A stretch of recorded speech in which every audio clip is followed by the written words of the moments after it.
നമസ്കാരം, യു അക്കാഡമിയിലേക്ക് സ്വാഗതം. അപ്പോൾ നമുക്ക് റീസണിങ്ങിൻ്റെ കുറച്ച് ക്വസ്റ്റ്യൻസ് നോക്കാം. റൂട്ട് 3, 3 റൂട്ട് 3, 9 റൂട്ട് 3 അടുത്ത നമ്പറാണ് കണ്ടുപിടിക്കേണ്ടത്. അപ്പം ഇതിൽ നോക്കുമ്പം റൂട്ട് 3 കഴിഞ്ഞിട്ട് 3 വന്നേക്കുന്നത്. നമുക്കറിയാം റൂട്ട് 3 ഇൻറ്റു റൂട്ട് 3 അല്ലേ 3, അതായത് റൂട്ട് ഇൻറ്റു റൂട്ട് വരുമ്പോഴത്തേനും ആ നമ്പറാണല്ലോ വരുന്നത്. ഇപ്പോൾ റൂട്ട് 2 ഇൻറ്റു റൂട്ട് 2 ആണ് തന്നെ 2, റൂട്ട് 4 ഇൻറ്റു റൂട്ട് 4 എന്ന് പറഞ്ഞാൽ 4. അങ്ങനെ എല്ലാത്തിൻ്റെയും റൂട്ട് ഇൻറ്റു റൂട്ട് വരുമ്പോഴത്തേനും ആ നമ്പറാണ് വരുന്നത്. അപ്പം റൂട്ട് 3യെ റൂട്ട് 3 കൊണ്ട് മൾട്ടിപ്ലൈ ചെയ്യുവാണെങ്കിൽ 3 കിട്ടും. അടുത്തത് വന്നേക്കുന്നത് തന്നെ 3 റൂട്ട് 3. അപ്പോൾ 3 ഇൻറ്റു റൂട്ട് 3, വീണ്ടും ഈ കിട്ടിയ വാല്യൂവിനെ റൂട്ട് 3 കൊണ്ട് മൾട്ടിപ്ലൈ ചെയ്യുമ്പോൾ എന്നാ വരും? 3 റൂട്ട് 3. അടുത്തത് ഈ 3 റൂട്ട് 3യെ നമ്മൾ റൂട്ട് 3 കൊണ്ട് മൾട്ടിപ്ലൈ ചെയ്യുമ്പം, അതായത് ഓൾറെഡി 3 വന്നു, റൂട്ട് 3 ഇൻറ്റു റൂട്ട് 3 എന്ന് പറയുന്നത് 3. അപ്പോൾ 3 ഇൻറ്റു 3 എന്നാ വരും? 9. അപ്പോൾ എപ്പോഴും ഓർക്കായി റൂട്ട് 3 ഇൻറ്റു റൂട്ട് 3 എന്ന് പറയുന്നത് 3 ആണ്. അപ്പോൾ 3 ഇൻറ്റു 3 ഇവിടെ 9 വന്നു. അടുത്തത് 9നെ നമ്മൾ റൂട്ട് 3 കൊണ്ട് മൾട്ടിപ്ലൈ ചെയ്യുന്നു. അപ്പം 9 റൂട്ട് 3. ഇനി 9 റൂട്ട് 3യെ റൂട്ട് 3 കൊണ്ട് മൾട്ടിപ്ലൈ ചെയ്യണം. അപ്പം റൂട്ടിൻ്റെ വരുമ്പോഴത്തേനും രണ്ട് റൂട്ട് തമ്മിൽ മൾട്ടിപ്ലൈ ചെയ്യുമ്പോൾ ആ നമ്പറാണ് വരുന്നത്. അപ്പോൾ root 3 same number, root 3 into root 3 എന്ന് പറയുന്നത് 3 ആണ്. 3 ഇൻറ്റു 9 എന്ന് പറയുന്നത് എത്രയാണ്? 27. അപ്പം നമ്മുടെ ആൻസർ 27 ആണ്. അപ്പോൾ ഇതിൽ വന്നേക്കുന്നത് നമ്മൾ റൂട്ട് 3 കഴിഞ്ഞ് 3 വരുമ്പോഴേ നമുക്ക് ജസ്റ്റ് ഒന്ന് ഓർത്തെടുക്കുക. റൂട്ട് 3 ഇൻറ്റു റൂട്ട് 3 ആണ് 3. അത് കഴിഞ്ഞിട്ട് വീണ്ടും ഒരു 3 റൂട്ട് 3 വരുന്നുണ്ട്. അപ്പോൾ ഇത് റൂട്ട് 3 വെച്ച് മൾട്ടിപ്ലൈ ചെയ്ത് പോയേക്കുക എന്നൊരു ഐഡിയ നമുക്ക് കിട്ടും. റൂട്ട് 3 ഇൻറ്റു റൂട്ട് 3 എന്ന് പറയുന്നത് 3 ആണ്. റൂട്ട് 2 ഇൻറ്റു റൂട്ട് 2 എന്ന് പറയുവാണെങ്കിൽ 2 ആണ്. അങ്ങനെ അപ്പോൾ റൂട്ട് 3 ഇൻറ്റു റൂട്ട് 3 3 ആണ്. 3യെ വീണ്ടും റൂട്ട് 3 കൊണ്ട് മൾട്ടിപ്ലൈ ചെയ്യുമ്പോൾ ഈ 3 റൂട്ട് 3 വന്നു. 3 റൂട്ട് 3നെ റൂട്ട് 3 കൊണ്ട് മൾട്ടിപ്ലൈ ചെയ്യുമ്പോൾ റൂട്ട് 3 ഇൻറ്റു റൂട്ട് 3 എന്ന് പറയുന്നത് 3. 3 ഇൻറ്റു 3 9. അടുത്തത് 9നെ റൂട്ട് 3 കൊണ്ട് മൾട്ടിപ്ലൈ ചെയ്യുമ്പോൾ 9 റൂട്ട് 3. 9 റൂട്ട് 3യെ റൂട്ട് 3 കൊണ്ട് വീണ്ടും മൾട്ടിപ്ലൈ ചെയ്യുമ്പം റൂട്ട് 3 ഇൻറ്റു റൂട്ട് 3 എന്ന് പറയുന്നത് 3. 3 ഇൻറ്റു 9 27. അപ്പോൾ നമ്മുടെ ആൻസർ 27. നമുക്ക് അടുത്തൊരു ചോദ്യം നോക്കാം. 7, 11, 33, 37, 111, 115 അടുത്ത നമ്പറാണ് കണ്ടുപിടിക്കേണ്ടത്. അപ്പോൾ നമ്മൾ ഈ സീരീസിലേക്ക് നോക്കുവാണെങ്കിൽ 7 കഴിഞ്ഞ് 11 വന്നേക്കുന്നത്. 7 4 11 അല്ലേ? 11 ഗുണം 3 ആണെങ്കിൽ 33 വരും. അങ്ങനെയാണോ ജസ്റ്റ് പോയേക്കുന്നത് നമുക്ക് നോക്കാം. 7ൻ്റെ കൂടെ 4 കൂട്ടുവാണെങ്കിൽ 11 വരും. അതായത് 7 + 4 എന്ന് പറയുന്നത് 11 ആണ്. 11 ഇൻറ്റു 3 എന്ന് പറയുന്നത് 33. അപ്പോൾ ഇത്ര നമുക്ക് കിട്ടി. ഇനി 33ൻ്റെ കൂടെ 4 കൂട്ടുവാണെങ്കിൽ 37 വരുമല്ലോ. 33 4 37. 37 ഗുണം 3 എത്രയാണ്? 111 ആണല്ലോ. 111 4 115. അപ്പോൾ അത്രയും വരെ ക്വസ്റ്റ്യനിൽ കൊടുത്തേക്കുന്നത് നമുക്ക് ആ ഒരു പാറ്റേൺ കിട്ടി. +4 ഇൻറ്റു 3, +4 ഇൻറ്റു 3. ഇവിടെ +4 വന്നു. അടുത്തത് എത്രയാണ്? ഇൻറ്റു 3 അല്ലേ വരേണ്ടത്. അപ്പം 115 ഗുണം 3. 115 ഗുണം 3 എത്രയാണ്? 345. അപ്പോൾ നമ്മുടെ ആൻസർ എന്ന് പറയുന്നത് 345. അപ്പോൾ ഇവിടെ സീരീസ് പോയിരിക്കുന്നത് 7 + 4 11. 11 ഇൻറ്റു 3 എന്ന് പറയുന്നതാണ് 33. 33 + 4 ആണ് 37. 37 ഇൻറ്റു 3 എന്ന് പറയുന്നത് 111 വരും. 111ൻ്റെ കൂടെ 4 കൂട്ടുമ്പോൾ എന്നാ വരും? 115. അപ്പോൾ നമുക്ക് കണ്ടുപിടിക്കേണ്ടത് തന്നെ അടുത്തത് 115 ഗുണം 3, അതെന്ന് പറയുന്നത് 345. അപ്പോൾ സീരീസ് പോയേക്കുന്നത് 4 കൂട്ടുന്നു 3 കൊണ്ട് മൾട്ടിപ്ലൈ ചെയ്യുന്നു, 4 കൂട്ടുന്നു 3 കൊണ്ട് മൾട്ടിപ്ലൈ ചെയ്യുന്നു. അപ്പോൾ ആൻസർ എന്ന് പറയുന്നത് 345. നമുക്ക് അടുത്തൊരു ചോദ്യം നോക്കാം. 35:64. അപ്പോൾ സിമിലർലി 47 ഡാഷാണ് ചോദിച്ചേക്കുന്നത്. അപ്പം 35ഉം 64ഉം തമ്മിൽ എങ്ങനെ റിലേഷൻ വന്നെന്ന് നമുക്ക് നോക്കാം.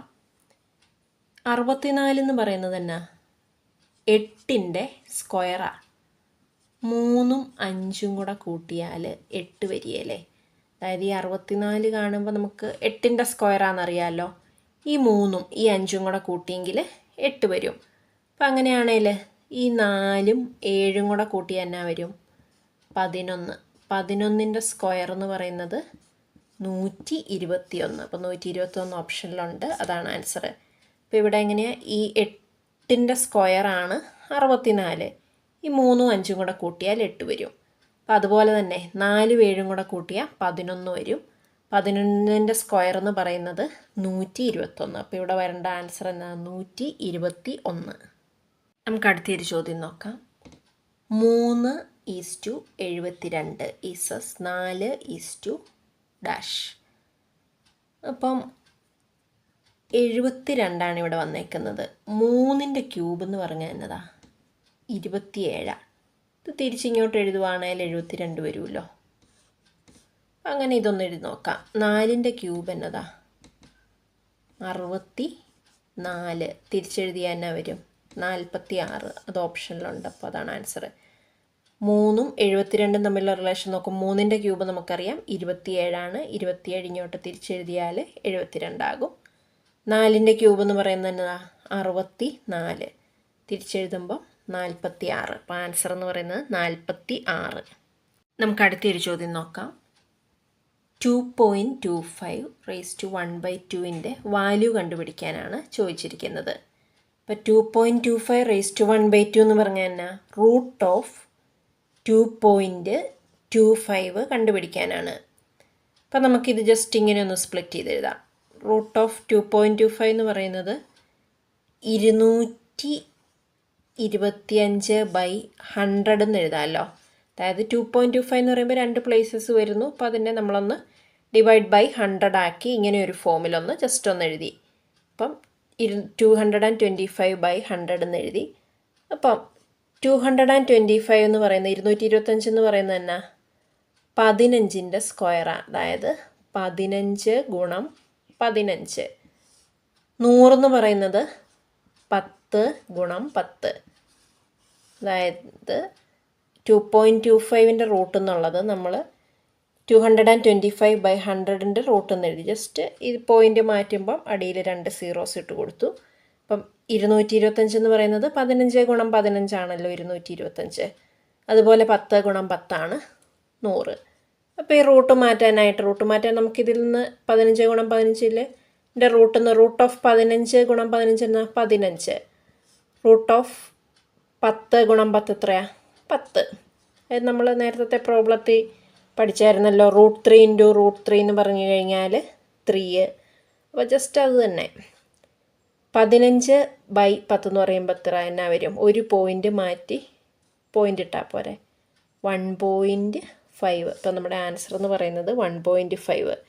അപ്പോൾ 2.25 1/2 എന്ന് പറഞ്ഞാൽ 2.25ൻ്റെ റൂട്ട് കണ്ടുപിടിക്കാനാണ്. 2.25നെ നമ്മൾ എളുപ്പത്തിനായിട്ട് സ്പ്ലിറ്റ് ചെയ്ത് 225/2 പോയിൻ്റ് മാറ്റുമ്പോൾ /100 കൊടുക്കുന്നു. അപ്പോൾ നമുക്കറിയാം 225 എന്ന് പറഞ്ഞാൽ 15 ഗുണം 15 ആണ്. 100 എന്ന് പറഞ്ഞാൽ 10 ഗുണം 10. അപ്പോൾ അതിൻ്റെ റൂട്ട് എടുക്കുമ്പോൾ എന്നാ വരും? 15 √15 × √15 എന്ന് പറയുന്നത് 15 ആണ്. √10 × √10 എന്ന് പറയുന്നത് 10 ആണ്. അപ്പോൾ 15/10 എന്ന് പറയുന്നത് ഒരു പോയിൻ്റ് മാറ്റിയിട്ടാൽ പോരെ. 15നെ 10 കൊണ്ട് ഡിവൈഡ് ചെയ്യുമ്പോൾ ഒരു പോയിൻ്റ് മാറ്റി. അപ്പോൾ നമ്മുടെ ആൻസർ എന്ന് പറയുന്നത് 1.5. നമുക്ക് അടുത്തൊരു ചോദ്യം നോക്കാം. √x = 5 then x² = അപ്പോൾ √xൻ്റെ വാല്യൂ എന്ന് പറയുന്നത് 5 ആണ്. അങ്ങനെയാണ് x² വാല്യൂ കണ്ടുപിടിക്കാനാണ് ചോദിച്ചേക്കുന്നത്.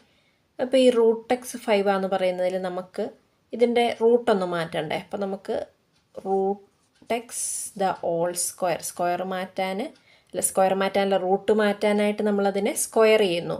അതായത് √x × √x എന്ന് പറഞ്ഞാൽ എക്സ് വരുമല്ലോ. നമ്മൾ ഓൾറെഡി നേരത്തെ പ്രോബ്ലങ്ങളിൽ പഠിച്ചതാണ്.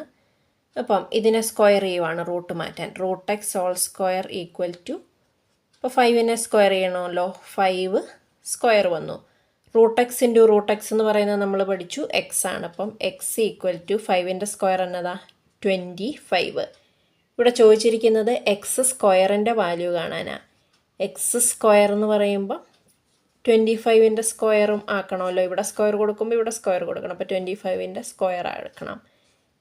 25ൻ്റെ സ്ക്വയർ എന്ന് പറയുന്നത് എക്സ് സ്ക്വയർ ഈക്വൽ ടു 625. അപ്പോൾ എക്സ് സ്ക്വയറിൻ്റെ വാല്യൂ എന്ന് പറയുന്നത് 625. അപ്പോൾ ഇവിടെ തന്നേക്കുന്നത് √x5 ആണെന്ന് പറഞ്ഞിട്ടുണ്ട്. അങ്ങനെയാണ് എക്സ് സ്ക്വയറിൻ്റെ വാല്യൂ എന്താണെന്നാണ് ചോദിച്ചേക്കുന്നത്. അപ്പോൾ റൂട്ട് മാറ്റാനായിട്ട് നമ്മൾ സ്ക്വയർ ചെയ്യുന്നു. √x² equal to 5 square. √x into √x എന്ന് പറഞ്ഞാൽ എന്നതാ എക്സ്. 5ൻ്റെ സ്ക്വയർ 25. അപ്പോൾ നമുക്ക് എക്സ് 25 എന്ന് കിട്ടി. അങ്ങനെയാണ് എക്സ് സ്ക്വയറിൻ്റെ വാല്യൂ കാണാമല്ലോ. എക്സ് സ്ക്വയർ എന്ന് എടുക്കുന്നു. അപ്പോൾ 25ൻ്റെ സ്ക്വയറും എടുക്കുന്നു. എക്സ് സ്ക്വയർ എന്ന് പറയുന്നത് 25ൻ്റെ സ്ക്വയർ എന്ന് പറയുന്നത് എന്നതാ 625. അപ്പോൾ എക്സ് സ്ക്വയർ 625. നമുക്ക് അടുത്തൊരു ചോദ്യം നോക്കാം. √17 പ്ലസ് √15 ഇൻറ്റു √17 മൈനസ് √15 അതിൻ്റെ വാല്യൂ കാണാനാണ് ചോദിച്ചേക്കുന്നത്. അപ്പോൾ നമ്മൾ ഇത് കാണുമ്പോൾ നമുക്കൊരു ഫോർമുലയുമായിട്ട് കണക്ഷൻ ഉണ്ടല്ലോ. അതായത് a+b ഇൻറ്റു a-b. അതെന്ന് പറയുന്നത് തന്നെ a² മൈനസ് b². അപ്പോൾ നമുക്ക് ഇതിനെ √17നെ a എന്നും എടുക്കുന്നു, √15നെ b എന്നും എടുക്കുന്നു. അങ്ങനെയാണെങ്കിൽ a+b ഇൻറ്റു a-b അപ്ലൈ ചെയ്യുവാണെങ്കിൽ അതിന് ഈക്വൽ വരുന്നതിൻ്റെ വാല്യൂ തന്നെ a² മൈനസ് b². അപ്പം √17ൻ്റെ സ്ക്വയർ മൈനസ് √15ൻ്റെ സ്ക്വയർ. √17 ഇൻറ്റു √17 എന്നതാ 17. √15 ഇൻറ്റു √15 15. 17 മൈനസ് 15 എന്ന് പറയുന്നത് 2. അപ്പോൾ ആൻസർ 2. അപ്പോൾ ഇത് √17 പ്ലസ് √15 ഇൻറ്റു √17 മൈനസ് √15 ആണ് ചോദിച്ചിരിക്കുന്ന ചോദ്യം. അപ്പോൾ ഇത് കാണുമ്പോഴേ നമുക്ക് ഈ ഫോർമുല ഓർമ്മ വരണം.